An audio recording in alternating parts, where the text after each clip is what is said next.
In this video, I will show you how to fix Windows Defender icon missing from taskbar. So search taskbar, task manager,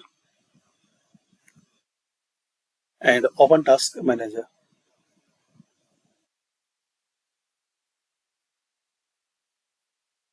Now here, select this startup apps. Now here select Windows Defender or Windows Security Health and enable. Just select that one and here click on enable. And if you want to disable that one, so click here.